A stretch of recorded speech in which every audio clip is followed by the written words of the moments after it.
here we already discussed the job costing, and I want to also define some other things so that manager accounting is a no-brainer. It becomes quite a bit easier for you to go through concepts.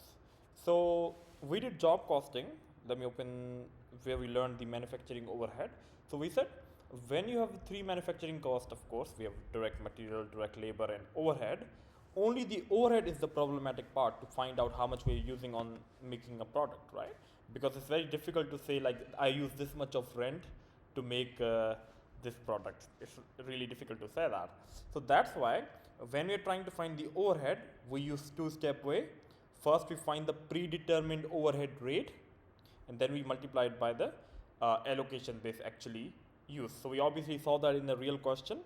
So we found the rate, and then we multiplied the rate with allocation base actually used.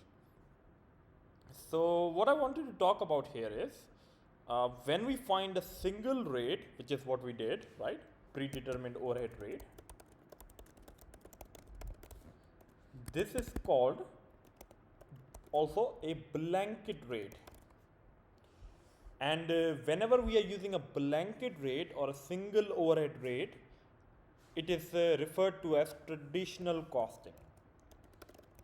So you'll hear this word a lot of times in management accounting, like calculate the cost of the product using traditional costing. That means calculate the cost of the product. So you're finding the overhead based on a single overhead rate. But traditional costing is not always a very accurate way of doing accounting. Let me give you an example. If you're making one product, then traditional costing is fine. It will give you a very accurate answer.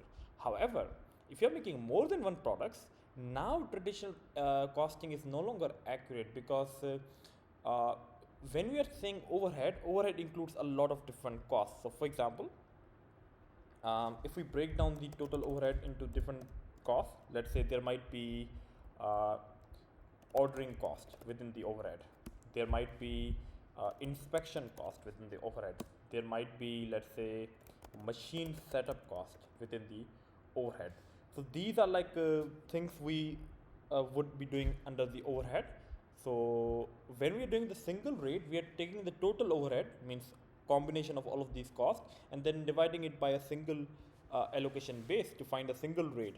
However, if you're making two products, and let's say you're making product A and product B.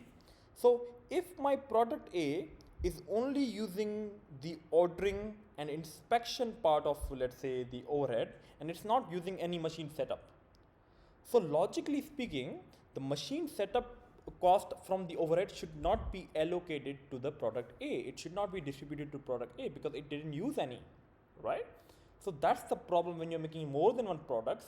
You cannot just say let's apply a single rate and to each product. No, because not all of the products are using the same different things within the overhead. And just to let you know, these are called activities. Within the overhead, these are things we are doing. So there can be obviously more of these. There can be packaging, there can be maintenance, and all of other things that go under overhead. So I hope you saw the point, like why traditional costing is not the best when you're making more than one product. Because if you're making more than one product might use one activity and the other activity, but the other product might use all of the activities, let's say. So this means all of the 4 different costs should be allocated to product B, but only cost of ordering and machine setup should be allocated to product A. And only way we can do this is to use activity-based costing, not traditional costing. So this is where we have to start the new topic called activity-based costing. Means we only distribute the cost of a activity if the product uses that activity, not take the total overhead and divide it by the allocation base to find a single rate. No, we don't do that. So in the next video, we'll talk about activity-based costing and how to solve that.